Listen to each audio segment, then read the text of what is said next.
अंदाज नया, माध्यम नया, पॉलिटिक्स वाला। आओ राजनीति करें अब हमारे YouTube चैनल पर। नमस्कार, पॉलिटिक्स वाला पीएम टाइम में आपका एक बार फिर स्वागत है। मैं पंकज मुकाती। आज हम बात करेंगे मध्य प्रदेश के इंदौर की, जहां से एक बड़ी खबर है। बड़ी खबर यह है कि कांग्रेस के अधिकृत प्रत्याशी अक्षय कांति बम ने अपना नामांकन वापस ले लिया। अक्षय कांति बम ने जब नामांकन वापस लिया तो इसे ये बताया गया कि कांग्रेस का बम फूटा। लेकिन आप देखिए इसको कि ये कोई बहुत एकदम नई या चौंकाने वाली बात नहीं है।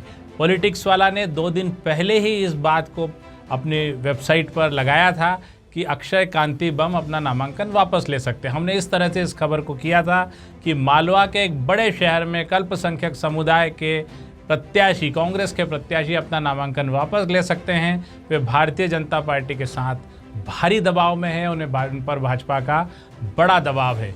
हमने ये भी लिखा था साफ साफ कि इस प्रत्याशी के सामने दिक्कत ये है कि वो अपना कारोबार बचाए या कांग्रेस की साख। और आज देखिए सोमवार सुबह अक्षय कांति बम नाम वापसी का आज अंतिम दिन था।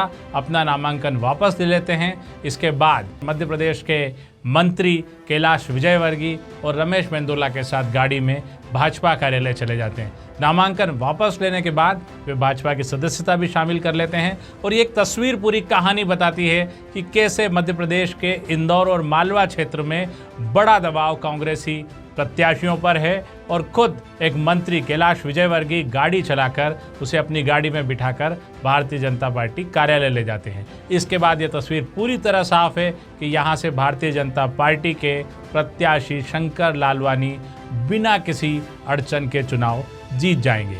ये तो हुई एक ऐसी कहानी जिसे आप सामान्य तौर पर देख सकते हैं कि प्रत्याशी ने नामांकन वापस ले लिया।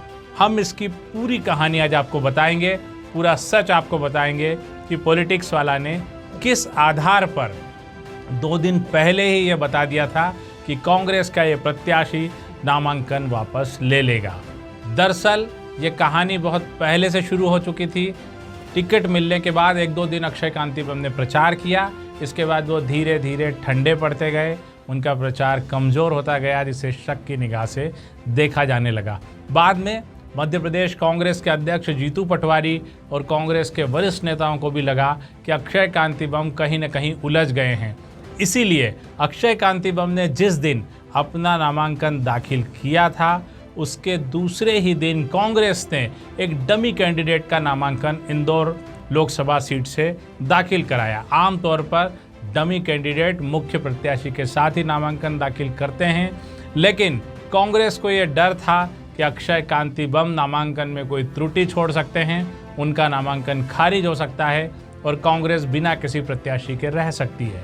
ऐसे में ताबड़तोड़ कांग्रेस ने डमी प्रत्याशी के तौर पर दुग्ध संघ के अध्यक्ष रहे मोती पटेल, जिनकी ग्रामीण इलाकों में अच्छी पकड़ है, को डमी कैंडिडेट के रूप में नामांकन दाखिल कराया अक्षय कांति बम के नामांकन के दूसरे दिन। और लगभग ये तय था कि मोती पटेल भी ये मानकर चल रहे थे कि वे ही मुख्य चुनाव में लड़ेंगे और अक्षय कांति बम का पर्चा खारिज हो जाएगा। खुद कांग्रेस के बड़े नेता भी ये मान के चल रहे थे कि अक्षय कांति बम का पर्चा खारिज हो जाएगा। इसके लिए यहाँ से जीतू पटवारी ने भोपाल से इंदौर में कांग्रेस के विधि प्रकोष्ठ के प्रमुख जय हार्डिया, इसके साथ उनके 2 लॉयर जो कि उनके जिला टीम में किसी रूप में सक्रिय हैं, विधि टीम में, रविंद्र कुमार पाठक और अपूर्वा शुक्ला को इस काम में लगाया कि वे पहले तो मोती पटेल के नामांकन को ठीक कराएं, दूसरा जब भारतीय जनता पार्टी की कोई आपत्ति आती है तो अक्षय कांति बम के नामांकन को देखा जाए, बारीकी से उसे देखा जाए। चूँकि भारतीय जनता पार्टी को भी इस बात की खबर लग गई कि एक मजबूत प्रत्याशी के तौर पर मोती पटेल डमी कैंडिडेट हैं, यदि नामांकन अक्षय कांति बम का खारिज किया भी जाता है तो मोती पटेल एक प्रत्याशी के तौर पर सामने आएंगे।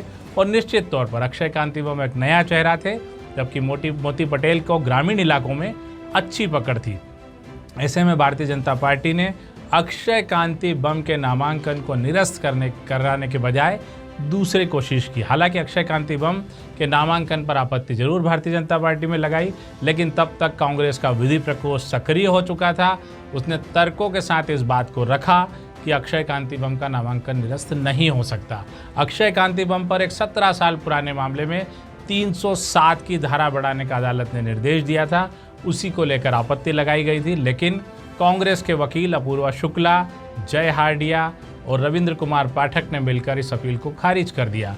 एक तरह से भारतीय जनता पार्टी ने भी इसे मौके के तौर पर लिया और जब अक्षय कांति बम का यानी कि मुख्य कांग्रेस के उम्मीदवार का नामांकन प्राप्त हो गया और वो नामांकन प्राप्त करने के बाद उसे ओके कर दिया गया जिला निर्वाचन अधिकारी के द्वारा, तो ऐसे में डमी प्रत्याशी यानी कि मोती पटेल, जो कांग्रेस ने जानबूझकर जिनसे नामांकन भरवाया था, उनका नामांकन अपने आप ही खारिज हो गया।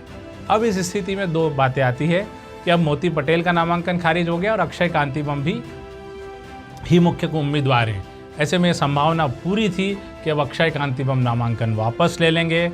इस बारे में पॉलिटिक्स वाला ने अपनी वेबसाइट पे बड़े ही साफ शब्दों में एक खबर प्रकाशित की थी, जिसमें सबसे पहली खबर हमारी ये थी कि कैसे अक्षय कांति बम का नामांकन खारिज होते होते बचा।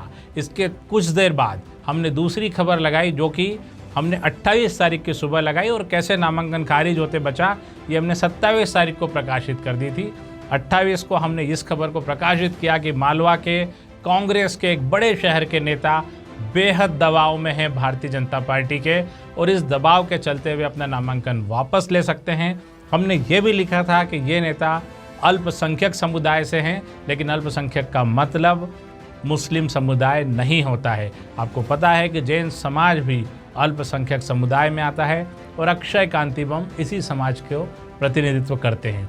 अब कांग्रेस के इस प्रत्याशी के नामांकन वापसी के बाद सिर्फ शंकर लालवानी भी मैदान में रह गए हैं, लेकिन क्या इस तरह की नाम वापसी भारतीय जनता पार्टी के लिए ज़रूरी थी? मध्य प्रदेश में क्या ज़रूरी था कि वे इंदौर जैसे अपने गढ़ में उनको एक प्रत्याशी की नाम वापसी करानी पड़े? क्या इंदौर से कैलाश विजयवर्गीय, रमेश मेंदोला सिर्फ हाईकमान की आंखों में अपने नंबर बढ़ाने के लिए इस तरह के काम कर रहे हैं? क्या लोकतंत्र के लिए और खुद भारतीय जनता पार्टी के लिए इस तरह की काम करना, इस तरह के लोगों को भारतीय जनता पार्टी में शामिल कराना? एक बार के लिए मान भी लेते हैं कि भारतीय जनता पार्टी ने नामांकन वापस नहीं कराया, अक्षय कांति बम कांग्रेस से नाराज होकर नामांकन वापस देते हैं, लेकिन क्या उन्हें भारतीय जनता पार्टी में शामिल कराने की ज़रूरत थी? ऐसे ही कई सवालों के साथ हम आपसे जुड़े रहेंगे, आपको और नई जानकारियाँ, राजनीति की सच्ची खबरें बताते रहेंगे। आप हमारे YouTube चैनल को लाइक और सब्सक्राइब करें, हमारी वेबसाइट www.politicswala.com पर विजिट करें। आपको इस तरह की खबरें हमेशा मिलती रहेगी। हमारा आपसे वादा है कि हम आपको हर खबर में सबसे आगे रखेंगे। अक्षय कांति बम और ऐसे ही तमाम सीट के बारे में जानकारी के लिए आप हमारे साथ जुड़े रहिए। शुक्रिया, आज के लिए इतना ही। अगली बार फिर एक ऐसे ही विषय के साथ मैं आपसे फिर रूबरू होऊंगा। धन्यवाद। अंदाज नया, माध्यम नया, पॉलिटिक्स वाला, आओ राजनीति करें अब हमारे YouTube चैनल पर।